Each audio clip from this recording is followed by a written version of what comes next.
Deadly Tarantula Girl coming to you from my private serpentarium tonight to bring you the top 5 Theraphosidae currently in my collection.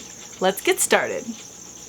Number 5 in my Theraphosidae collection is this lovely Pappabe Dias Niger color, also known as the giant purple bloom or the Colombian blue bloom or whatever else you want to call it, because people call stuff all kinds of stuff. This animal was initially described by Anton Asur in the late 1900s as a Lasiodora, and then Pocock actually moved it to the genus of Pappabe Dias in the early 20th century, which obviously it still remains. This animal is famous for its beautiful purpley blue coloration, although some people, it's not as bright as some of the other bluer tarantulas, such as a versicolor or a metallica. However, still a beautiful animal in full spectrum lighting. If you have this animal under artificial lights, unfortunately, you may never ever see that spectacular bluish purplish sheen that they do actually have at a certain stage in their life. This is a South American species that it is found in the Peru, Bolivia, Ecuadorian areas of South America. They grow to be medium size, 6 to 7 inches. They grow fairly quickly.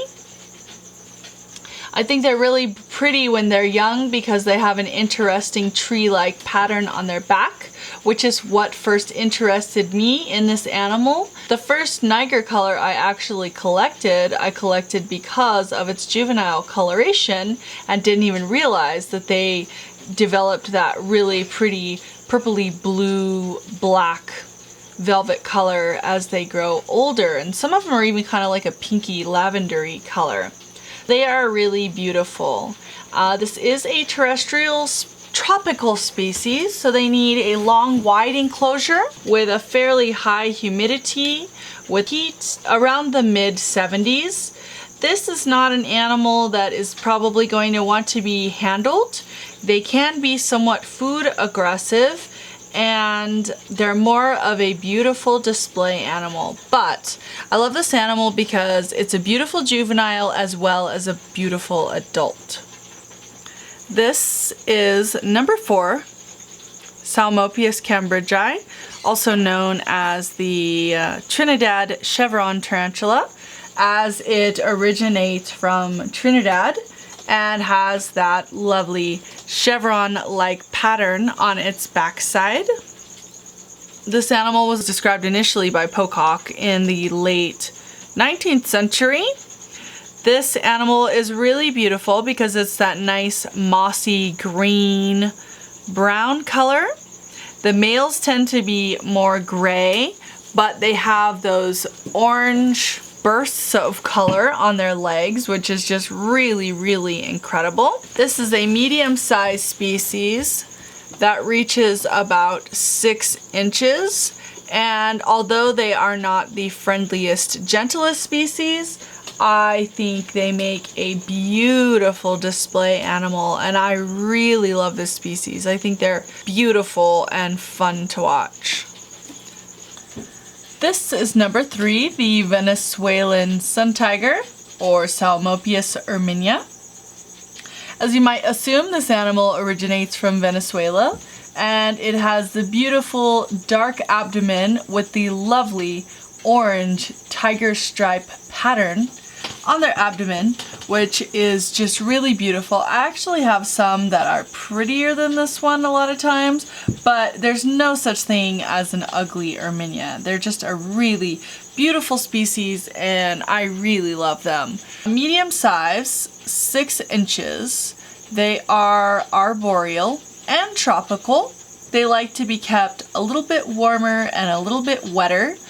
They are a defensive species, and probably not an animal that you want to play with as much as some of your more docile species.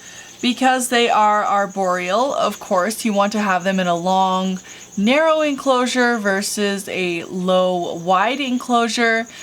And this animal is usually pretty happy to just be a lovely, beautiful display animal and just to be given food and water, to be kept warm and damp. So that was the Venezuelan Sun Tiger, Salmoneus Cambridge.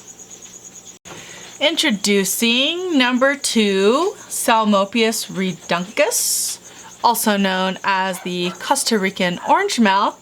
And again, believe it or not, this animal originates from Costa Rica and also has an orange mouth. This animal likes to be kept relatively warm, mid-70s to low 80s, with a little less humidity than some of the other Salmoneus, between maybe 60 and 70% humidity.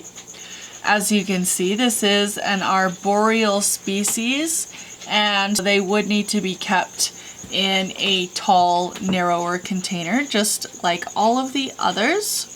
I personally like to use vermiculite as substrate on all of my tarantula species, and you can see my animals thrive, they're alive, they are well, they reproduce, they grow, they develop, and I can keep a ton of tarantulas alive and happy all at the very same time. This species grows at a medium rate and again is about a medium size.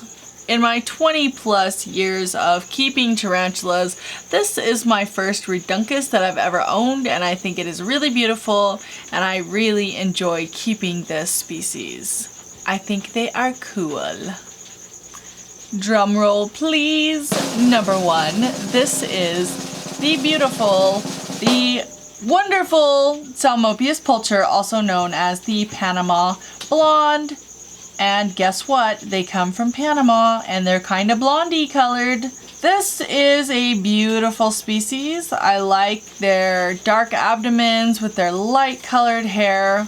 Although they can be a little bit skittish, this is actually the most docile probably of all the species that I've shown you out of the Theraphosidae collection that I am presenting today. Although I do not condone handling tarantulas, if you were going to insist on holding a Salmoneus, this would probably be your best bet. This is a tropical and arboreal species similar to the others. This animal needs to be kept in relatively warm temperatures, low 80s, with a humidity of about 70%. One of the more distinct things that separates this from other members of the Salmoneus family is the dark patch on the abdomen. I just think it's very interesting and neat to look at. And as far as tarantula keeping goes, this is a relatively easy species to keep, more docile than some of the others, even though they can run off on you and they are incredibly fast. This is one that I really enjoy and recommend. It's less common than some of the other Salmoneus and one that I really, really enjoy. So there was the Panama Blonde or Salmoneus pulcher. I hope this Pappabe Dias Niger color did not throw you off too much, because every other animal was from the genus of Salmoneus. However, I only have 4 Salmoneus right now, and I wanted to show you a collection of the Theraphosidae family. So that was the Pappabe Dias plus 4 beautiful Salmoneus. Hope you guys like this one. Let me know which top 5 you would like to see next, and I love you so much, and I'll see you very, very soon.